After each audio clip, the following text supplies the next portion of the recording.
Director Vignesh Sivan அவர் கொஞ்சம் கூட பயம் இல்லைங்க. தனுஷ் எனக்கு எங்க அப்பா மாதிரி.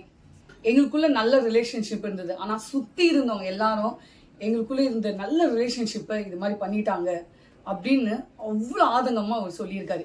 இப்படி நீங்க ஒரு திருப்பி வேற ஒரு விஷயத்த நீங்க ரீக்ரியேட் பண்ணா என்ன பண்ணணும்னு கேட்டீங்கன்னா, நாங்க எப்படி தனுஷார நாங்களும் ஒன்னா நல்ல ஃப்ரெண்ட்ஷிப் பாண்டிங்ல இருந்தோமோ அந்த மாதிரி எனக்கு ரீக்ரியேட் ஆகணும்னு ஆசை. அவர் சாப்பிட்டாதான் நான் சாப்பிடுவேன், அந்த மாதிரிலாம் நாங்க ஒரு காலத்துல இருந்தோம். அவர் எல்லா விஷயத்தையும் என்கிட்ட ஷேர் பண்ணுவார். ஆனா இப்ப அவருக்கு ஏதோ ஒரு நல்ல விஷயம் நடக்குதோ இல்ல ஏதோ ஒரு கஷ்டம் இருக்கோ, இப்ப அவர் கூட நான் இல்லாதது ரொம்ப ஃபீல் பண்றேன். ஆனா இப்ப முழுக்க முழுக்க நான் இந்த சினிஃபீல்ட்ல இருக்க காரணம் 100% தனுஷ் அவர்கள் தான் அப்படின்னு சொன்னதுக்கு ஹேண்ட்ஸ் ஆஃப். ஏன்னா இந்த மாதிரி ஒரு பெரிய மனசு கண்டிப்பா வேணுங்க. ஏன்னா நான் உண்மையை ஒண்ணு சொல்லணுங்க. ஏன்னா பெத்த தாய் தகப்பன்னு இந்த காலத்துல மறக்கிற காலத்துல நம்மள ஒருத்தர் அடுத்த வாழ்க்கை கொடுத்துருக்காங்க அப்படின்னு சொல்லி நம்ம அதை சொல்றோம்.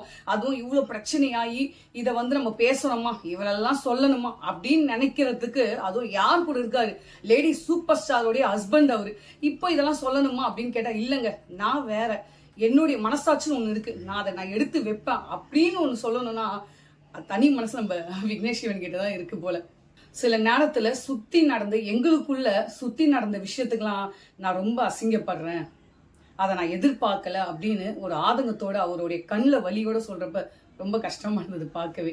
இந்த மனுஷனுக்குள்ள இவ்வளவு ஒரு வலியா, இவர் நல்லா இவ்வளவு பெரிய ஸ்டாரோட ஒரு ஹஸ்பண்டா இருக்காரு, நல்ல ஒரு லைஃப் தானே ரன் பண்ணிட்டு இருக்காரு, இவ்வளவு பெரிய வலி இருக்கா அப்படின்னு நம்மளை யோசிக்க வச்சிருக்காரு. ஆனா இது நடந்தது எல்லாமே என்னை மீறி நடந்த ஒரு விஷயம் தான். ஆனா எங்களை பேசுறப்ப அசிங்கசியமாலாம் பேசுவாங்க. இன்னும் என்ன விடுங்க, நயன்தாராவெல்லாம் பயங்கரமாலாம் பேசியிருக்காங்க, அவங்களாம் ரொம்ப ஃபீல் பண்ணியிருக்காங்க அப்படின்னு சொல்லியிருந்தாரு. இதுல இருந்து உண்மை என்ன புரியுதுன்னா, சம்பந்தப்பட்டவங்க பேசிக்கிட்டாலே பிரச்சனை ஒரு சுலபமான விஷயத்துக்கு வந்துடும்.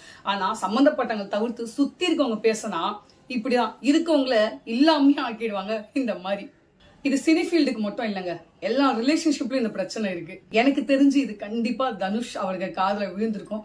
விக்னேஷ் சிவனும் தனுஷும் எப்ப வேணாலும் கம்பேக் தரலாம் அப்படின்றதா எனக்கு தோணுது. துரோகத்துக்கும் ரொம்ப நாள் வலிமை கிடையாது, பொய்க்கும் ரொம்ப நாள் வலிமை கிடையாது. நெருப்பா இருந்தாலும் அது என்னைக்கா இருந்தாலும் வெளியே வரும்னு வாங்களே, அது இதுதான். Waiting for Vignesh Sivan, Dhanush and Nayanthara. உங்களோட காம்போ திரும்ப வர நாங்க வெயிட் பண்ணிட்டே இருக்கோம். சீக்கிரம் வாங்க. இந்த மாதிரி காம்போ வந்ததுன்னா கண்டிப்பா எங்களுக்கும் நீங்க வரவேற்கணும். நாங்களும் உங்களுடைய டீம்ல பார்ட்டா இருக்கணும்னு ஆசைப்படுறோம். தேங்க்யூ.